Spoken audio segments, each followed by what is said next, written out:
আসসালামু আলাইকুম ওরহমতুল্লাহি ওবারাকাতু।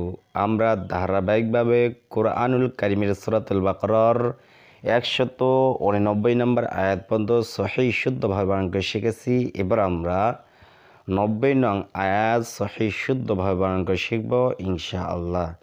এই আয়াতটা ছোট, কিন্তু আপনারা অবশ্যই মনোযোগ সহকারে এই পড়াটা ধরবেন। কেন বললাম এই কথা? কারণ এই পড়ার ভিতরে অনেক গুরুত্বপূর্ণ বিষয়গুলো রয়েছে। যেরকমভাবে আপনি কোন জায়গায় একালিপ পরিমাণ টেনে পড়তে হবে, কোন জায়গায় পুর করে পড়তে হবে, আবার কোন জায়গায় গুণনা করতে হবে, এটার ভিতর রয়েছে। এই জন্য বলতেছি আপনারা একটু মনোযোগ সহকারে ধরবেন। কারণ আপনার বেশি না, কয়েকটা জিনিস মনে রাখতে হবে। এক নম্বর হলো আপনাকে যজম সম্পর্কে জানতে হবে, যে যজমটা কীভাবে পড়তে হবে। 2 নাম্বার তাসদিদ সম্পর্কে আপনার জানতে হবে, তাসদিদ কয়বার উচ্চারণ হয়, কীভাবে পড়তে হবে। 3 নাম্বার সেটা হলো আপনাকে অবশ্যই জানতে হবে যে কোনগুলো হরফ একালিপ পরিমাণ টেনে পড়তে হবে। এই কয়েকটা এই 4টা বিষয় যদি বা এই 3টা বিষয় যদি আপনি ভালো করে মনে রাখতে পারেন, আয়ত্ত করতে পারেন 3টা বিষয়, তাহলে আমি মনে করি আপনি কোরআন শিক্ষার অর্ধেকই শিখে ফেলেছেন। এই জন্য আপনারা আমার যতগুলো ভিডিও রয়েছে সমস্ত ভিডিও মনোযোগ সহকারে দেখুন। ইনশাল্লাহ আমি মনে করি আপনারা এখান থেকে আমার ভিডিওগুলো দেখে দেখে কোরআন সহিহ শুদ্ধভাবে পড়তে পারবেন, একদম ঝরঝর আমার মতো করে। আউযু বিল্লাহি মিনাশ শাইতানির রাজীম। বিসমিল্লাহির রহমানির রহিম। ওয়াকাতিলু ওয়া জবর ওয়া, কফ আলিফ জবর ক। দেখুন জবরের বাম পাশে খালি আলিফ রয়েছে। কি রয়েছে? জবরের বাম পাশে যদি খালি আলিফ থাকে তাহলে সেখানে আমরা এক আলিফ পরিমাণ টেনে পড়ব। কয় আলিফ? এক আলিফ। এইভাবে ও ক তাজের তি লাম পেশলু, পেশের বাম পাশে জজমলা ওয়াও রয়েছে। যদি পেশের বাম পাশে জজমলা ওয়াও থাকে তাহলে সেখানেও এক আলিফ টেনে পড়তে হয়। এইভাবে বলবো তিলু ওয়াকাতিলু। ফায়াজের ফি, জেরের বাম পাশে, জের এর বাম পাশে জজমলা ইয়া মাদ্দে তবাই এক আলিফ টান, এটাও এক আলিফ টেনে পড়তে হবে। এখন দেখেন এখানে গুরুত্বপূর্ণ বিষয় রয়েছে, সেটা হলো আপনাকে এই 3টা অবশ্যই মনে রাখতে হবে। কোরআনের মধ্যে এই 3টাই বেশি আসে। 1 নম্বর হলো জবরের বাম পাশে, জবর না, জবরের বাম পাশে খালি আলিফ, পেশের বাম পাশে জজমলা ওয়াও, আবার জেরের বাম পাশে জজমলা ইয়া। এই 3টাকে বলা হয় মাদ্দে তবাই অর্থাৎ মাদের হরফ। এই 3টা যেখানেই থাকবে সেখানে আমরা এক আলিফ পরিমাণ টেনে পড়ব। কি বললাম? জবরের বাম পাশে খালি আলিফ থাকলে এক আলিফ টেনে পড়ব, পেশের বাম পাশ জজমলা ওয়া থাকলে এক আলিফ টেনে পড়ব, জেরের বাম পাশ জজমলা ইয়া থাকলে সেখানেও আমরা এক আলিফ টেনে পড়ব। ওয়াকাতিলু ফি, সিন জবর সা, বায়াজের বি, জেরের বাম পাশে জজমলা ইয়া এক আলিফ টান, তাহলে সাবি। লাম লামজের লিল, লাম খারা জবর লা, লিল্লা। লাম আমরা 2বার উচ্চারণ করব। যদি 3 দাদার চিহ্ন কোনো হরফে থাকবে তাহলে সে হরফটা 2বার উচ্চারণ করতে হবে। তাহলে বলবো লিল্লা, হালামজের হিল, লিল্লাহিল। লাম জবর লা,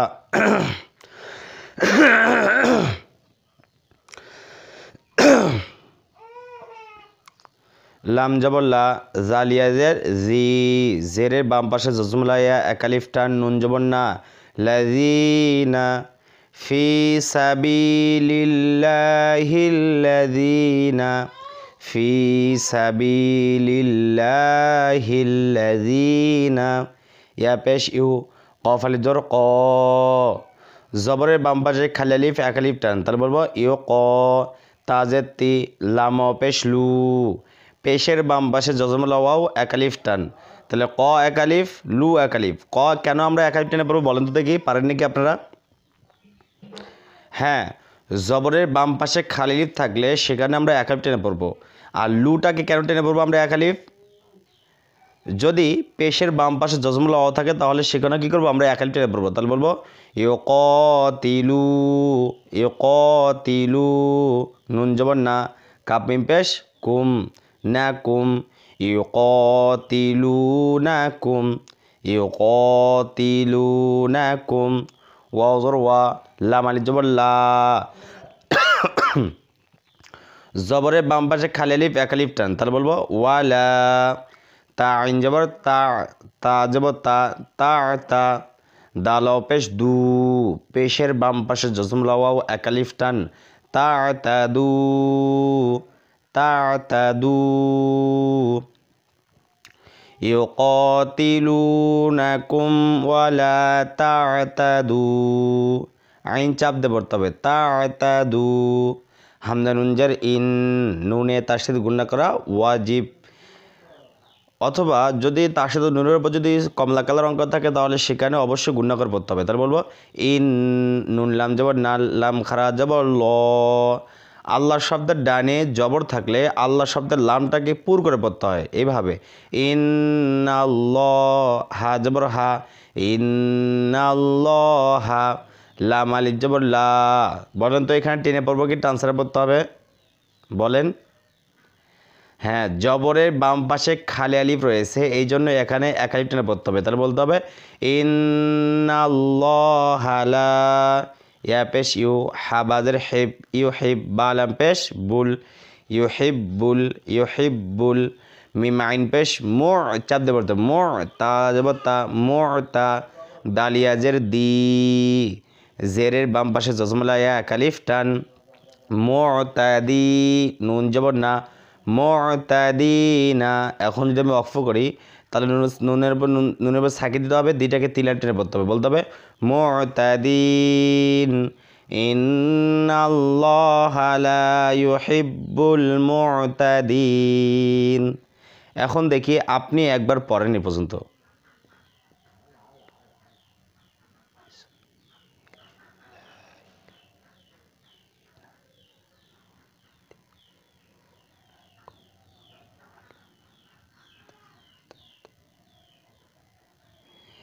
তাহলে আপনি একবার পড়লেন, দেখেন আমি কিভাবে পড়ি।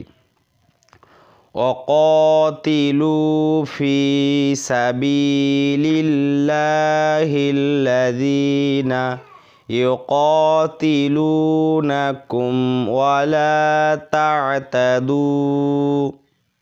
এরপরটা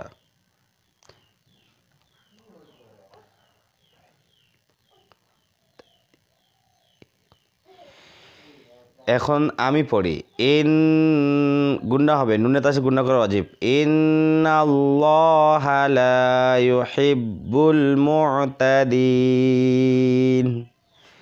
তাহলে আপনারা বুঝতে পারলেন কোন জায়গায় এক আলিফ পরিমাণ টেনে পড়তে হবে। আপনাকে এই তিনটা অবশ্যই মনে রাখতে হবে, এই তিনটা কফলের জোর ক, জবরের বাম পাশে খালি আলিফ, পেশের বাম পাশে জজম লাওয়াও, জেরের বাম পাশে জজম লাইয়া। যদি এই তিনটা মনে রাখতে পারেন তাহলে আপনি অনেক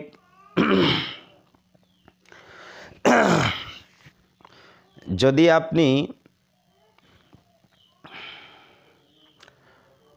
আপনি এই তিনটা মনে রাখতে পারেন তাহলে মনে করেন আপনি আপনার জন্য কোরআন শিক্ষাটা আরও সহজ হয়ে গিয়েছে আপনার জন্য। আচ্ছা, এই তিনটাকে আপনাকে অবশ্যই মনে রাখতে হবে। আর আপনাদের কাছে যদি ভিডিওটি ভালো লাগে অবশ্যই আমার চ্যানেল সাবস্ক্রাইব করবেন এবং লাইক করে দেবেন। আসসালামু আলাইকুম ওয়া রাহমাতুল্লাহি ওয়া বারাকাতুহু।